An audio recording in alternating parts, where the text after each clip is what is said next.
जो खंडपीठ बैठी थी, ये जो पॉलिटिशियंस की खंडपीठ बैठी थी, उनमें से एक पॉलिटिशियन कह रही थी कि लोकसभा को भंग कर देना चाहिए। अरे पहले आप तो रिजाइन करो। लोकसभा को भंग कर देना चाहिए। जब से माननीय नरेंद्र मोदी जी प्रधानमंत्री हैं, तब से ममता बनर्जी जी, उससे पहले से हैं, मगर ममता बनर्जी तो तब से हटी नहीं है सत्ता से। बंगाल के विधानसभा में ममता बनर्जी आसीन है। क्यों नहीं ममता बनर्जी अपने विधानसभा, जो कि उसका चुनाव इलेक्शन कमीशन के अंतर्गत ही हुआ है, क्या उन्होंने कभी कहा कि हमें खंडित कर देना चाहिए, हमें भंग कर देना है बंगाल के विधानमंडल को, विधानसभा को? तेलंगाना, कर्नाटक, जहां पर कांग्रेस की सरकार है, क्या कांग्रेस पार्टी भंग कर देगी? भंग कर दीजिए। इसी इलेक्शन कमीशन ने कराया है चुनाव। आपको अगर लगता है अनफेयर है तो आप भंग कर दीजिए। देखिए, इलेक्शन कमीशन इनको चिट्ठी पर चिट्ठी लिखती है, इलेक्शन कमीशन इनको ईमेल पर ईमेल भेजती है कि आइए हमसे चर्चा करिए। एक दिन इलेक्शन कमीशन के पास नहीं जाते। इलेक्शन कमीशन ने कहा 45 दिन का समय होता है। ये इलेक्शन कमीशन क्या कहेगी, ये भारत का संविधान कहता है 45 दिन का समय होता है। आपको अगर लगता है आपके विधानसभा में, आपके लोकसभा में गड़बड़ी हुई है, जिसके कारण से विपक्ष का प्रतियोगी जीत गया है, विपक्ष का कैंडिडेट जीत गया है, तो 45 दिन के अंदर कोर्ट की शरण में जाइए। आप जाके रिट पिटीशन करिए, इलेक्शन रिट पिटीशन करिए। एक ने इलेक्शन रिट पिटीशन किया, ना बीएलए कंप्लेन करेगा, ना इलेक्शन रिट पिटीशन होगा। सड़क पे जाके चोर चोर चिल्लाएंगे, सदन नहीं चलने देंगे। एक ही राग है इनका, मैंने किसी पिक्चर में देखा था, अब्बा डब्बा चप्पा।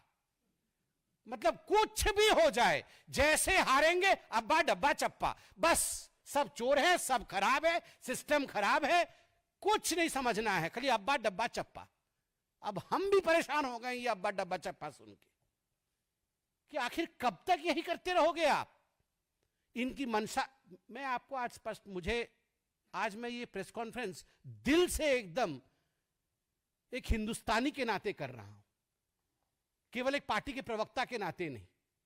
इनका मकसद एक ही है, और मकसद है घुसपैठियों को बचाना, इन्फिल्ट्रेटर्स को बचाना, जो बाहर की देशों से घुसकर आए हैं नकली इनके लोगों के द्वारा। आप टीएमसी के लोगों को देखिए बैठकर किसका वोटर कार्ड बना रहे हैं, किसका आधार कार्ड बना रहे हैं। आप जाके देखिए बिहार में किस प्रकार से, किस पार्टी के लोग किस प्रकार तुष्टीकरण की राजनीति को बढ़ावा दे रहे हैं, किस प्रकार से घुसपैठियों को आप वोटर एनरोलमेंट करा रहे हैं। क्या ये बात छिपी हुई है? हम सब भी जानते हैं, हम सब भी राजनीति में हैं। भारत की जनता जानती है कि किस प्रकार आप वोट बैंक की तुष्टीकरण की राजनीति और उस पे इन्फिल्ट्रेटर्स और घुसपैठियों को जोड़ करके आप अपना एक वोट बैंक बना करके जीतना चाहते हैं। मगर कान खोल के सुन लीजिए, इस देश के जो रिसोर्स हैं, इस देश के रिसोर्स पर पहला अधिकार किसी का है तो वो हिंदुस्तान के नागरिक का है। इस देश के रिसोर्स पर किसी घुसपैठिए का अधिकार नहीं है। घुसपैठिया कभी वोटर नहीं हो सकता है।